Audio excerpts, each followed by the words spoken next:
And here it is. We go again. So here it is. We go again. Welcome everyone. So we're going straight to it, and the topic, of course, the Nigerian elections, still very much controversial. So a lot of the controversies wrapped around the Nigerian election is wrapped around three main tripods. So the controversy around the Nigerian elections is wrapped around three main tripods, which is the Beavers, which is the machine that the electoral process is run by, the IREV, which is the INEC server that results are uploaded onto, and then of course upload itself, the process by which the results are uploaded onto the server. So without further ado, a lot of those, maybe some of those, certainly a few of those will be tackled in the course of this session. So without further ado, let me bring up this video, this clip on Arise TV, and then we'll walk through that process together. So let me just bring this up. Pardon me, let me just align myself. So, and there it is. So there it is. So now let's have a listen. Show right here on the Rise News channel. Unseasonal general elections in Nigeria may have ended, but the aftermath of the process is still raising dust. Most politicians who participated in the just concluded 2023 election in the country are headed to court in what they say is to reclaim their stolen mandates, in quotes. Too many. The Independent National Electoral Commission did not officiate the election process in accordance with the 2022 Electoral Act. The posting of revolts from the Beavers machine to IRF dominates the argument that points to the direction that it wasn't entirely free and fair and credible. So joining us now is Shola Adeyegbe, a lawyer. Great to have you, sir. Talk us through this, can I use the word, this level of, iffy feeling about the Beavers because of this election process and the IREV. The iffy feeling, the uncertainty that has been generated. Because at first, we were told that the Beavers and the IREV are supposed to be a rigging vaccine. But all of a sudden. So just to pause it there for a moment, I'm not quite sure where that was said, and I have to go online to search for where that might have been said. But I've never really heard anybody say that the Beavers was a rigging vaccine, according to Rufai Osene. But what they did say was that this is an evolution in the electoral process, and it helps us more guarantee that the elections are a lot fairer and a lot freer. So that was the promise. Certainly not a vaccine. I'm not aware that a vaccine was ever mentioned. I know it's just been elegant with language, but really the projection of the messaging, we have to, pay heed to that. People are beginning to see that technology played the fast one on all of us, or they oversold technology to us. Thank you very much, Dr. Batsi Rufai. Thank you. It's a pleasure to be here, and it's a privilege to be here to discuss this very important issue of the Beavers and the IREV, which has been a topical issue since that election. Because before then, we were told as Nigerians that this, as you said, the Beavers and the IREV would revolutionize how we conduct elections in Nigeria. It should be a game changer, we are told. So it was an anticlimax when the day came, what we tested and what we found. All right, let me just pause it there for a moment. So the lawyer guy is saying that they made the promise that the Beavers was going to be a game changer, and then it went on to say that so it was an anti-climax when it did come into being. But the question is, was it an anti-climax, or is this lawyer pandering to the narrative that Rufai Oseni is presenting to him? Because I'm not aware that the Beavers has been an anti-climax, but he has said it's an anti-climax. So I'm then looking forward to him explaining how so. Was that people were disappointed that there was no upload. That was the major issue with it. But I'm here today to take this privilege that you have given me to educate our people. Perhaps if we go through. And by the way, let me pause it there for a moment. This guy has been brought in as an expert on the space and a lawyer as well. So he's detaching the emotions from it and placing you then in the space of law and logic. So this is how law and logic and facts work, devoid of the emotions and the screaming and shouting and screeching and squealing, are law and logic, which is, of course, what the Supreme Court will look at when the case is finally heard. But let's hear from the man. Through the law and the regulations that guides INEC, then we might understand more about it and be able to assess what has really happened on February 25.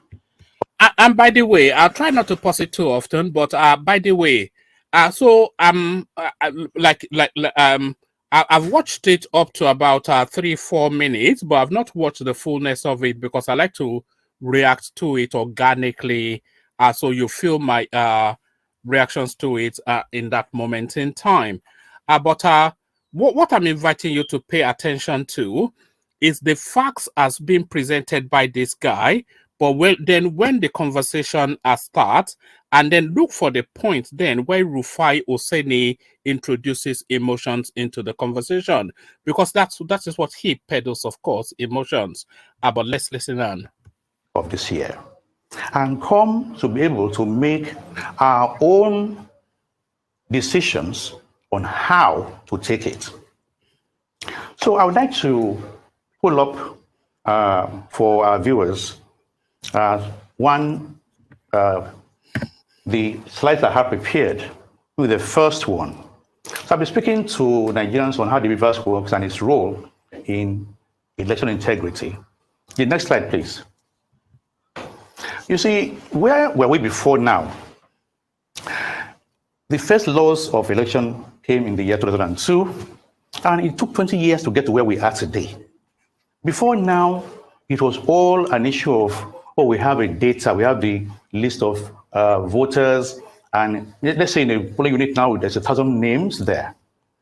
And even if only 100 people show up, eventually, some people who are that minded will be able to stuff that box with names like up to 900 names from the list, because they have the list with them, and they will say, those ones are voted. So there is always incidents of overvoting. Civil servants were used as the officers of to do the polling work, and we saw where that led us: mass rigging and all that. So came the year 2022. This new law introduced some technology into our voting system, and that is where the BVAS comes in. Next slide, please. Next slide, please. So what does BVAS do? It plays only two roles. One is it accredits the voters, and two, it uploads the results. So I'm just pausing it here for a moment, just so we spend time on this screen, on this slide that is on the screen, so we acquaint ourselves with exactly, and pay attention, exactly what BVAS does. So two things: it accredits the voters and uploads the results. So those are the two functions of BVAS. We listen on. Results of the election to the INEC's IREV. BVAS is not IREV. BVAS is a machine that is used to accredit voters. It also helps us to upload that result into the IREV, which is the viewing instrument that INEC gives all of us as Nigerians to follow the results of the election. This data I'm showing you here is... Oh, okay, so this is the point that I watched it up to before I decided to make a video on it. So I want you to pay a special attention to this. I want you to pay a special attention to these figures, I was going to say, are showing on your screens now.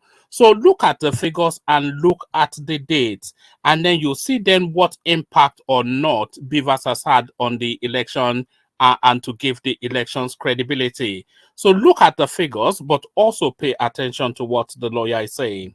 Is a random one from Delta State that gives you a bird's eye view of what Bivas has done.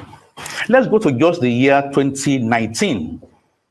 For there, Ethiop West local government had a list of voters of 62,000 people. Ika North had 7,000, and Warri Southwest has 139,000 people on the list. But this year in February, with the Bivas accrediting voters, that same Ethiopia that had 62,000 people now had 5,403. Ika North now reduced from 67 to 16,000 people, and amazingly, Warri Southwest, 139,000 people to 3,183. Okay, so look at those figures as the man invited. You can look at it either all the way through from 2011, but he's inviting you to look at just for ease from 2019 to now. So if you look at the figures in 2019, the voters registered for Ethiop West are 62,000. So because there was no way of verifying if these voters were real people, that tells you then that a lot of these voters might well be ghost voters. So that's the suspicion, and that has always been the suspicion of the Nigerian political space. So you're looking at it, 62,044 people, Ethiop West. So now, when they are saying now with the new BIVA system that people have to be registered and their biometric captured, so that 62,044 people have now suddenly reduced and condensed to 5,403 people. So look at that. So that then tells you then the level of rigging that previously took place under the Nigerian process, and now how the BIVA system has sanitized the space.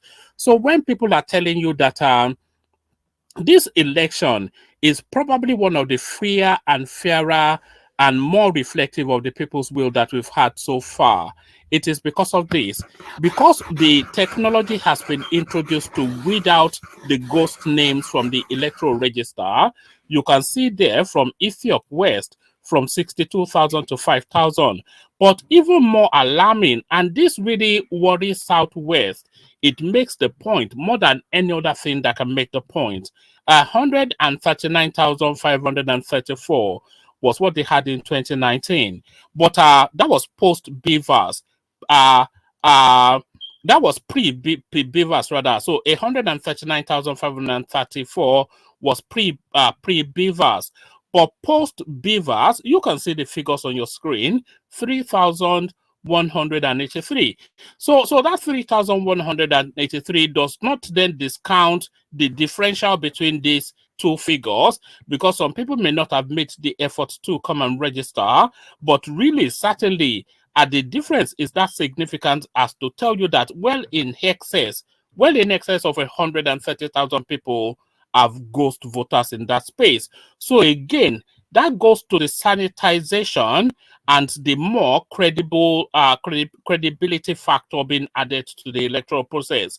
Don't take my word for it. The figures are on your screen. 3 people.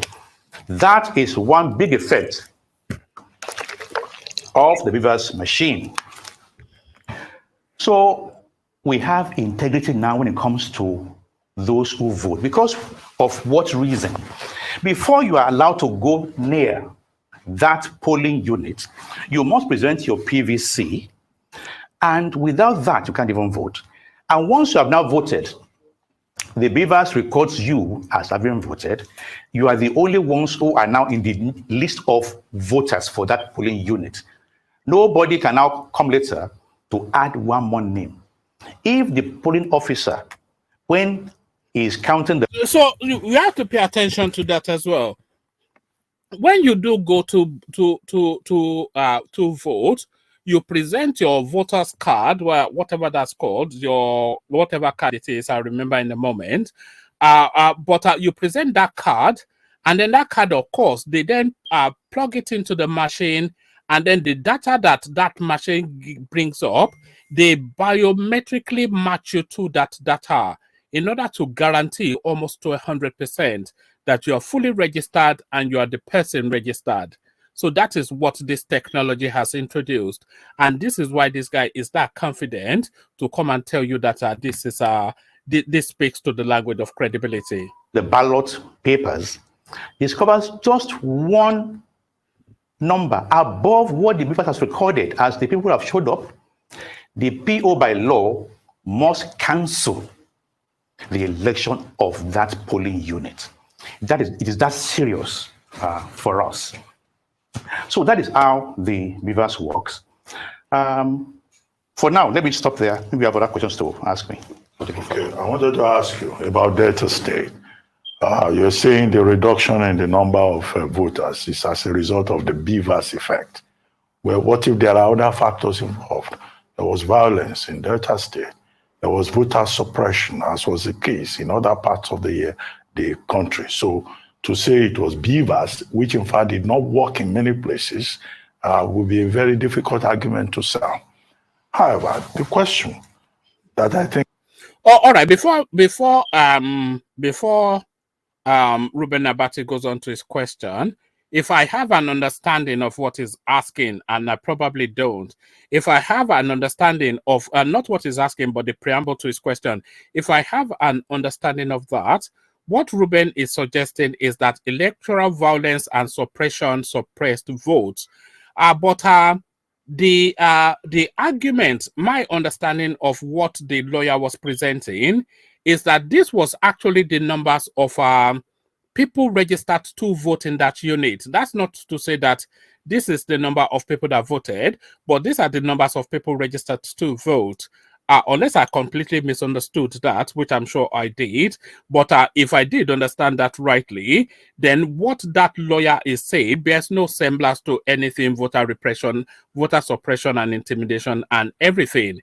Because nobody was suppressing anybody as they casually stroll one by one in whichever day of the week to their local registration points to go and register their desire to vote. But let's listen on to Ruben present his question. Thing concerned many Nigerians is that, okay, INEC promised to use BVAS and use IREF. They even used the phrase real time. They would transmit results to the viewing portal. The INEC did not say so. What exactly does the law say? Does the law anywhere state that INEC must use technology?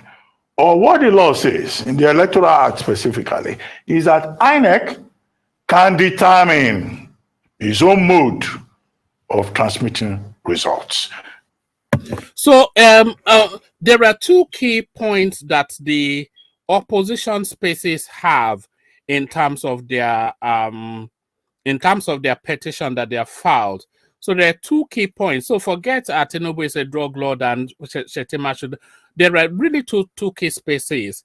One, the overvoting, changed votes, etc. So the data within the BVAS itself. And then the second point is BVAS not being uploaded, electoral results not being uploaded in real time. So now, a lot of, like I said, discount drug lord Shetima, you can discount that or not. If you are wild in the mind and you don't know how to think, you can still stay within that space and continue to do your agbado. But I think a lot of thinking minds, a lot of minds that think, they've already discounted those. And everybody knows that the narrative of this election now, it narrows down to those two main stands. The quality of the results uploaded in terms of it reflecting the vote count and matching up with BVAS, that's one. And then, of course, the promise to upload in real time or not, and INEC's discretion on how to manage that space. So it is that latter question that I think Ruben is presenting to this chap. So he's presenting to him then that INEC, what is the obligation of INEC in law not the promise made by Mahmoud Yakubu or not, and I'm not sure where he made that promise or not, but what does the law compel INEC to do in terms of vote result upload? So that is where the question is. So now let's now hear a legal point of view. Is that INEC can determine its own mode of transmitting results. The law, does it say real time? I don't think it says so. If we look at Section 68, Section 148, and all of that. So why do you think Nigerians are insisting that, oh, INEC failed to transmit? All right, let me just pause it there for a moment, because there's one thing that has been ranking me, that has been churning my mind in the course of this electoral process, and it's that term that Ruben Abati used, that Nigerians are. Nigerians are not anything, because Nigerians are divided along political alignments. So Nigerians are divided along political alignments. And I'm not sure that Nigerians are asking these questions that Ruben Abati is inviting this man to answer. I know that the obedience are, and I know that there's a vast amount of obedience, but they don't constitute the mass within the Nigerian space. So Nigerians are not asking any questions. The better way to have put it was to say some Nigerians are, or the obedience are, but certainly not the encompassing of all of us, because I've not heard any signals, any smokings from Sokoto, from Kebbi, from Ekiti, or from Oyo Alaafin, or from Jigawa, or anywhere that Nigerians are asking anything. I can hear it in cosmopolitan, multi-ethnic spaces, some smatterings of it in Lagos, a little bit of it in Abuja, with this now black t-shirt march that they are organizing. But certainly that doesn't constitute or represent the preponderance of an abundance. But let's listen on. When the law does not expressly say you can even use technology. Yes. And that is why we need to educate ourselves, because whatever has happened today, also, as we have seen it happen, we also have to understand it aright. And that, to me, is why I'm even here at all. What does the regulation and the law say? Okay, pause it there for a moment. I'm only really pausing it here for a moment for you to rest on what this man just said. So pay attention to what he just said. I'm not going to scroll it back, but I'm going to repeat it. You are welcome to scroll it back, but I want to manage the time so that the video is not excessively long. But what this man is saying is, what, in fact, I might well just scroll it back just a couple of seconds. Let me scroll it back just a tad. Let me hold on. Yeah, let me scroll. So what the man is saying, what does the law and the regulations say?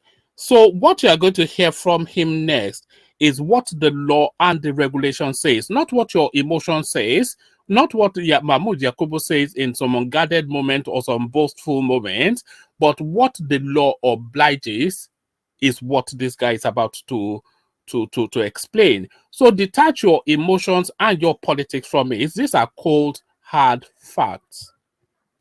To transmit. When the law does not expressly say you can even use technology. Yes.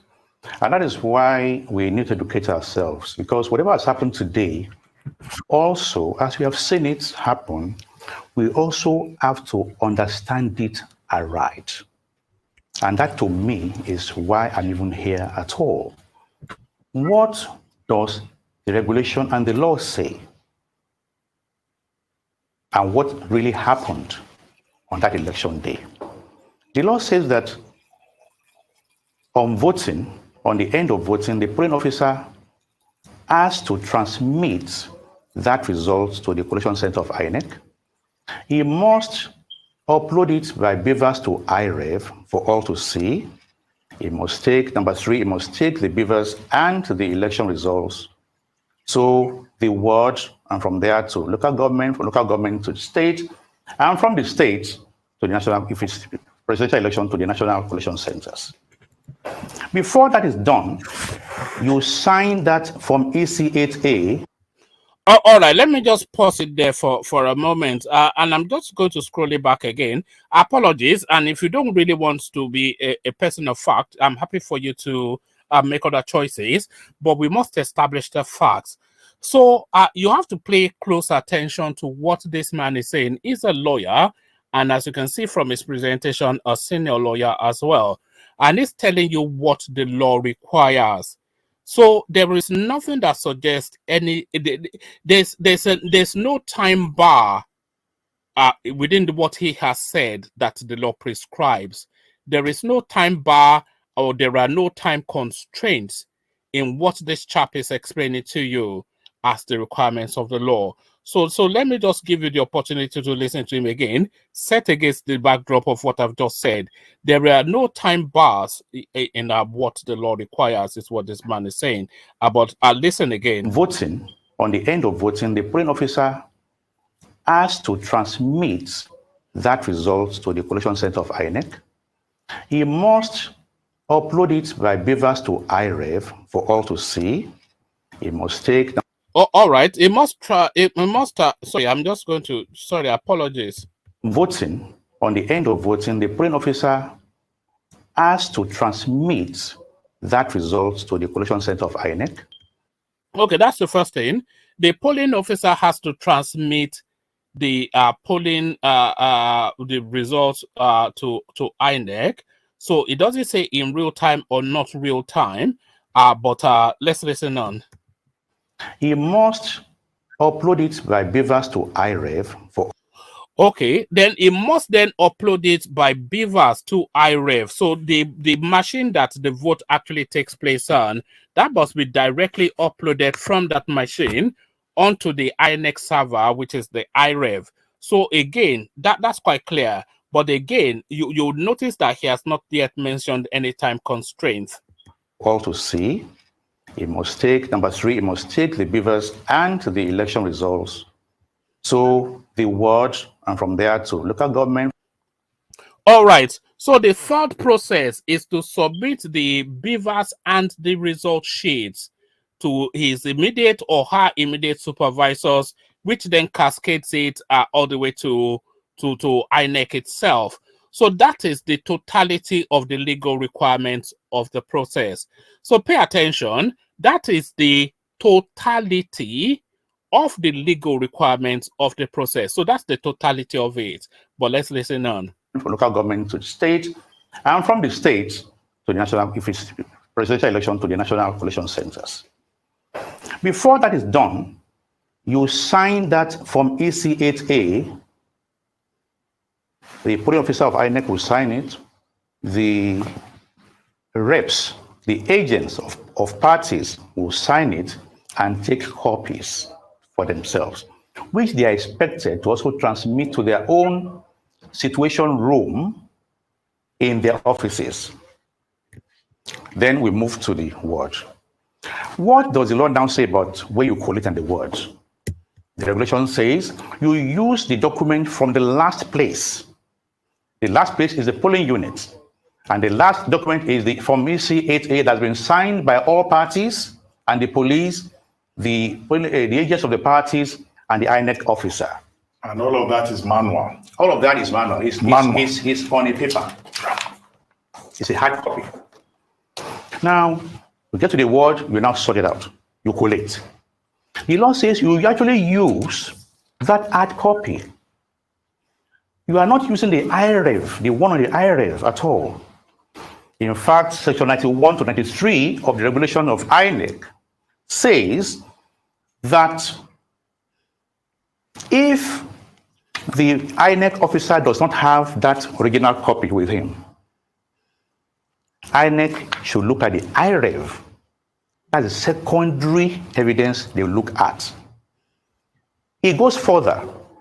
If the one on the IREV is not also there, so it foresees that it may not be there as well, then the INEC will use the photocopies of what is with the agents of the parties, all the police, for the collation.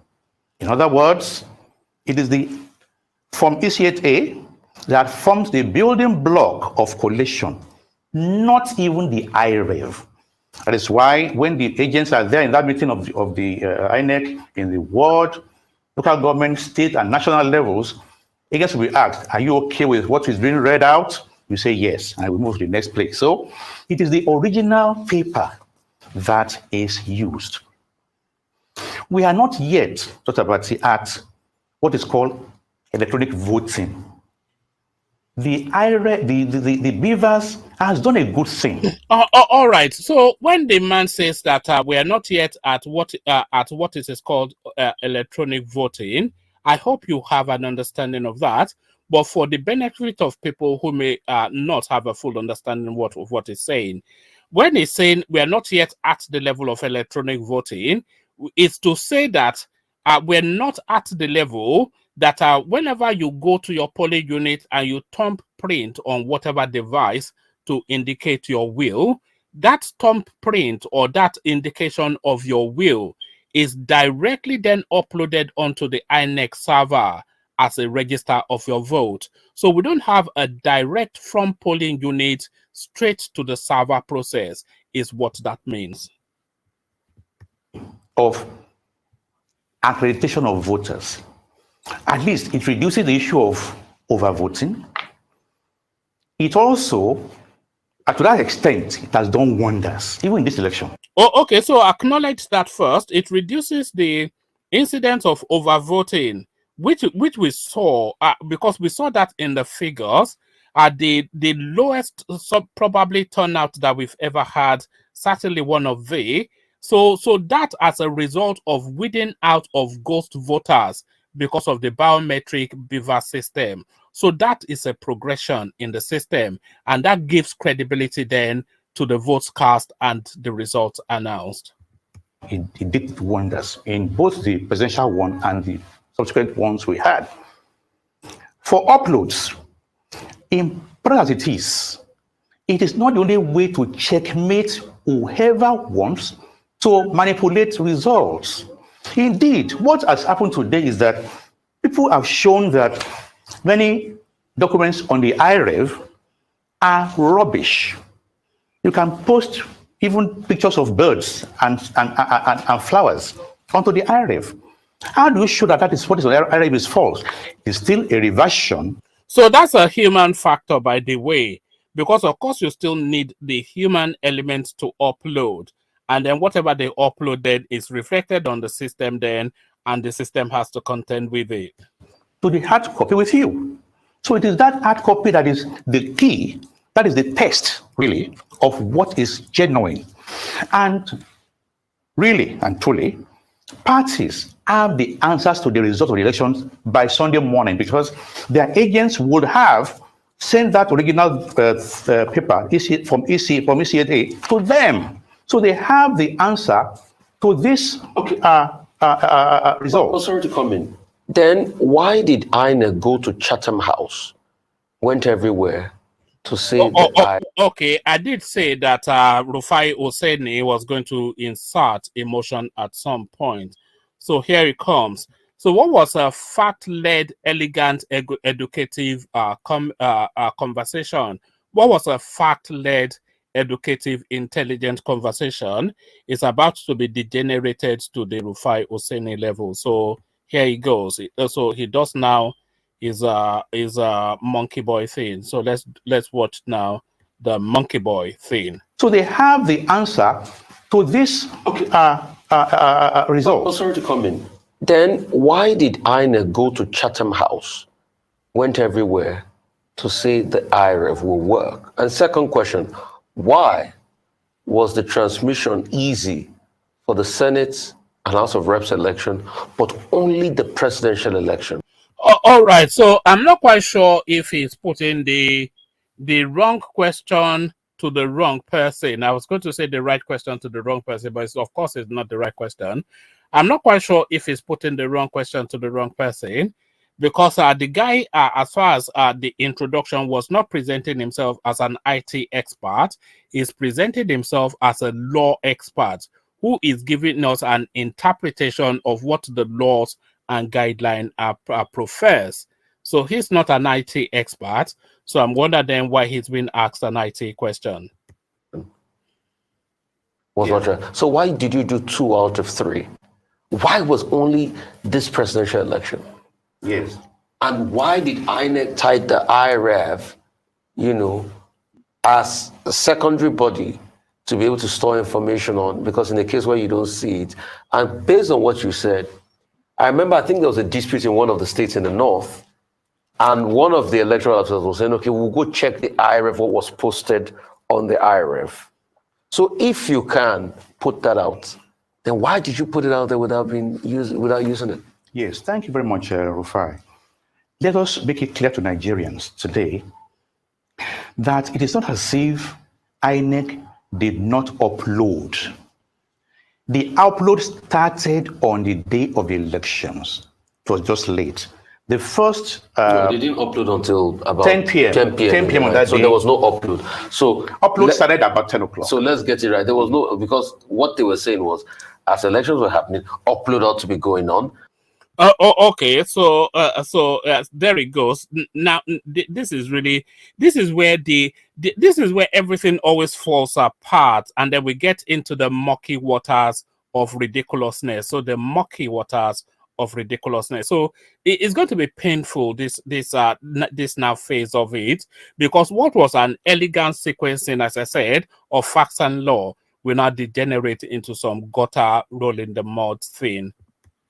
As following the record, but uploading start until 10 p.m. In fact, I've seen a video where the INEC chairman said they will upload real time. So why was that not I also done? heard other officials say they will upload live. Yes. Because other uploads were going on live. Senatorial was being uploaded live. Yeah. House of Rep was being uploaded live. What really happened? Why presidential? Their own explanation has been that they had a glitch. Technically, did it affect the Senate, Senatorial, Oh, yes. and the House of Rep? Oh, yes. Yes. I'm not here to defend INEC at all. I'm here, like I said before, when I started. It just as I said, and by the way, I've not watched it to this point, but like I said, this guy is just there to present the legal outlook.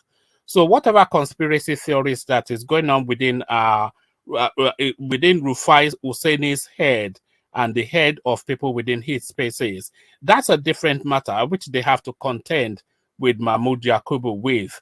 But in terms of law and the requirements of law, I think this is what this man is here to explain to us.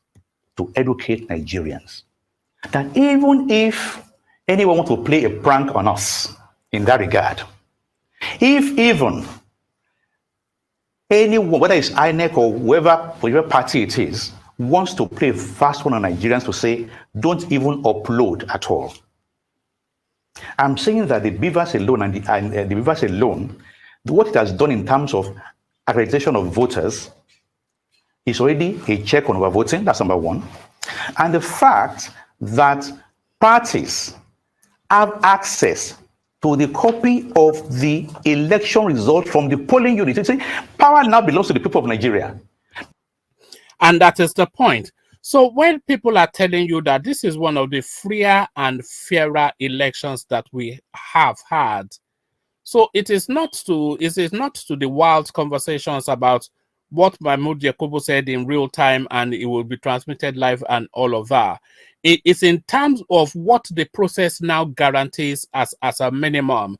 So the process now seems to be weeding out ghost voters especially, and verifying that people who are voting are eligible to vote by age of requirement and status as a Nigerian, both in age and whatever. So all of that is wrapped up in those biometric verification process, which is a quantum leap in the credibility of our electoral process. So whether Mahmoud Yakubu said he would do it in real time or said he would do it live or whatever, that is a matter for Mahmoud Yakubu and the obedience space.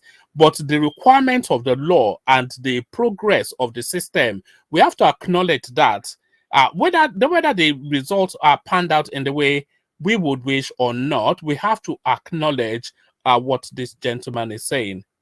Because the power is now flowing from the polling unit from those 176,000 polling units across Nigeria, that's where people are deciding the fate of who becomes the next governors of Nigeria.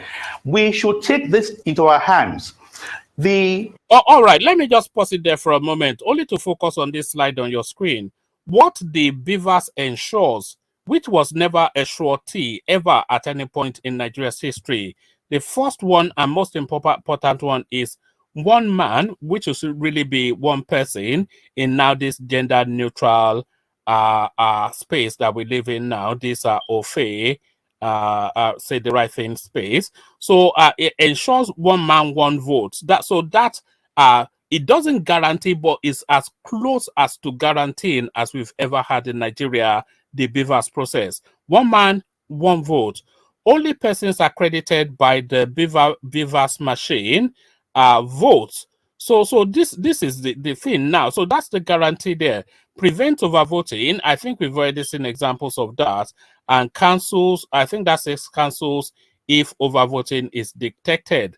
So when people are saying that this is one of the more credible, probably the most credible elections that we have ever had, and the result of this election, a true reflection of the will of the Nigerian people, it's because of things like this, the guarantees and the checks and balances that the technology has inserted into the process. I will give it just a few more minutes and then we'll wrap it up. 93 million people who have been given official PVCs. 87 million people took their PVCs into their hands. Only a few showed up. Of those 87 million people who have PVCs collected, 70 million are youths from age 15 to 40. They should have come out. Who are the people who are managing the polling units? Youths. Who are the people helping those polling officers? They are NYC people, youths. They have a say, and I'm calling them out now that please, in forthcoming elections, youth should play their role well. They should come out and vote and exercise their rights. But even, like I go back to what I was saying before, if anyone should want to even truncate uploads, the original from EC8A remains invaluable. Indeed, INEC is not to use the IREV uploads for collation by their law and regulation. They should use only the hard copy from EC8A, which they did, so they actually complied with their laws. It took them many days to upload. The law didn't say they should upload real time or put a time limit. All right. So it said it glibly, but let's just acknowledge that moment in time. The law did not say that they should upload in real time. So if Mahmoud Yakubu says that he was going to upload in real time and he wasn't able to meet that promise, then you should go and take him to law for compensation. But it doesn't impact on any way the validity of the electoral results. So they still did it eventually. So they also again did what they should do, only that was late. Due to what they said was a glitch. So how do we rate INEC? We should look at that from AC8A, which they used. With the mutilations and the contritions on the if you do that, you know what happens to you? You'll be in jail because the parties themselves are signatories to do. And by the way, what Rufai is describing as mutilation, which is to say that there are changes in some of the result sheets, and there's reported incidents of tipexing. So the law does facilitate for changes to be made to that from EC8A sheet. The law facilitates for that, but the only proviso is that that change must be in the agreement of all of the polling agents of the parties. So, of course, if somebody miswrites and has to make amendments if they do a recount and the figures show differently, then that, of course, has to be amended on that sheet. But then, of course, that has to be to the agreement of the parties involved.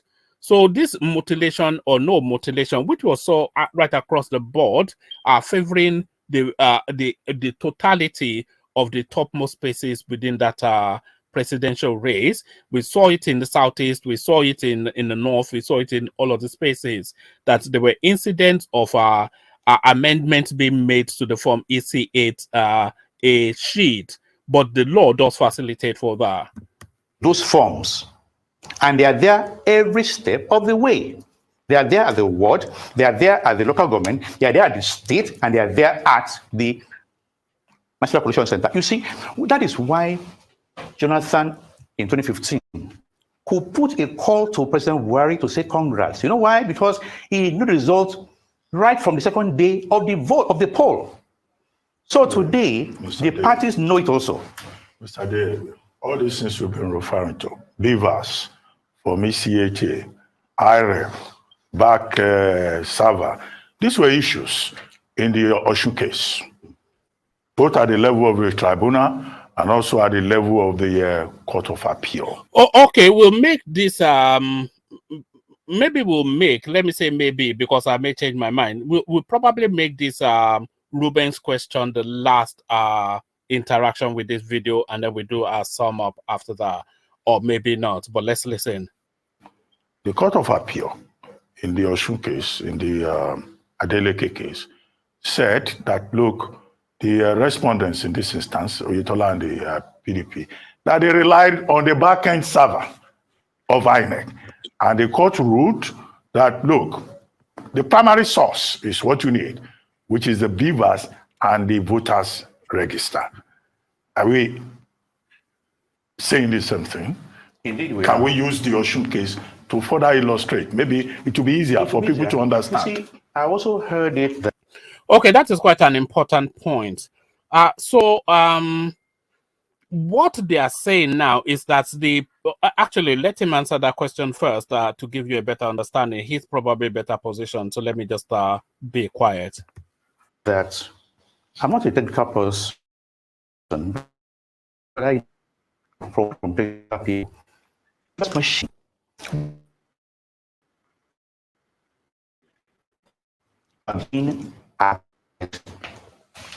When it is on a like a right mode, let's say 150 people have come to vote, and by the time the Beavers recorded 100 people, bless you, Rufai, and it goes into a sleep mode at 100, but 150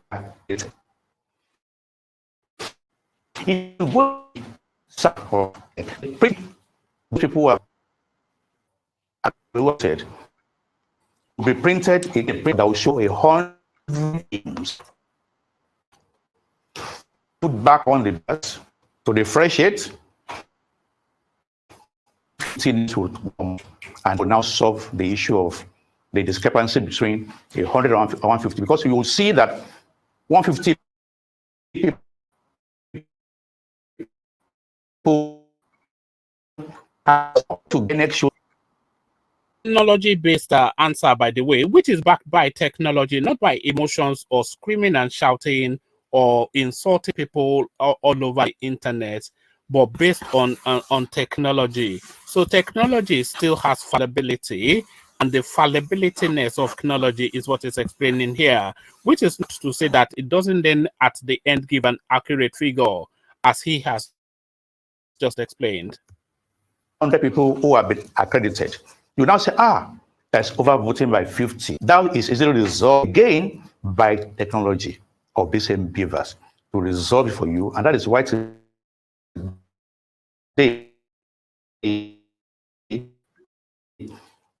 we had the when you look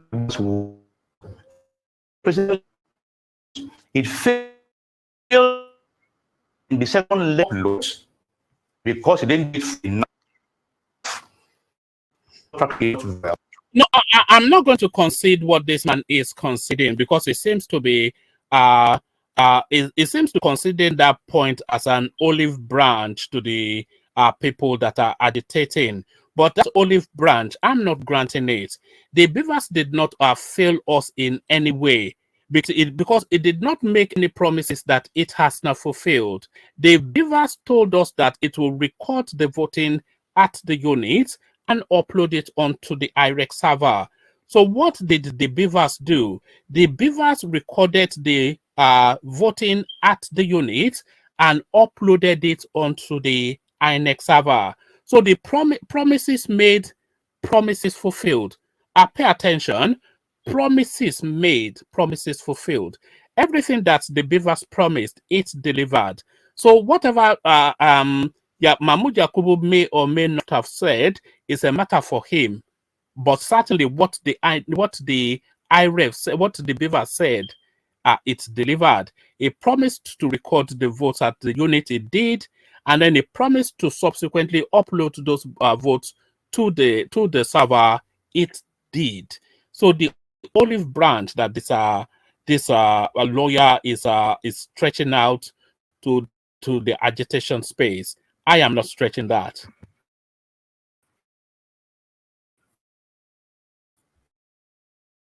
And for the second leg of, and again, the upload of result, because that is the impression being created out there. I have said this, but by I should say really we have said this on the One Man Went to More platform endlessly.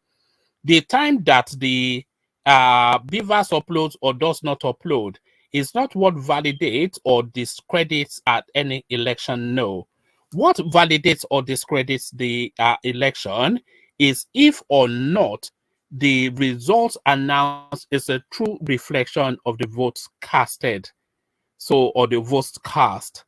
So that's really what validates or invalidates an election. Is it a true reflection of the votes cast or not? That is what validates or invalidates an election, not the speed time that something is uploaded. If it's uploaded quickly in real time and it's all fake, does that make it right? But if it's uploaded slowly and it's real, does that then make it wrong? So the time that it uploads is of no consequence, it's inconsequential to the actual validity of it. The only thing that invalidates is it a true reflection or not, and that is the only thing that validates or invalidates.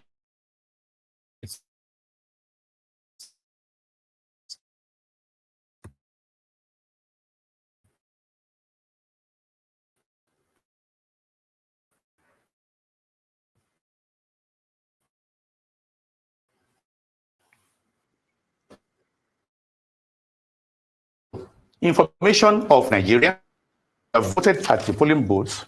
You get home, any location. Because in the Adawa case, some local governments, they have, it was beavers they referred to. Yes. It's by modal. Not still validation. Fantastic. In the Adawa case, was for validation. I agree totally. It can be used for validation. It can be used for cross-checking. It can be used for validation, but it does not validate. Actually, it's not the validation issue. You know why it's not validation? Because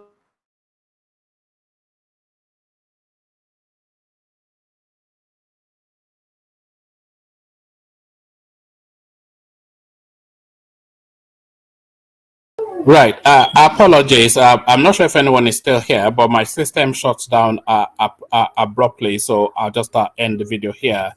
So if you are still here, then apologies. That was what happened. My system shut down abruptly. So I think we get the gist of what's been said. So we end the video here. Come share thoughts about everything that you heard with me in the comment section. So I'll leave it here. Carry conversation with you in the comment section. But here I say peace.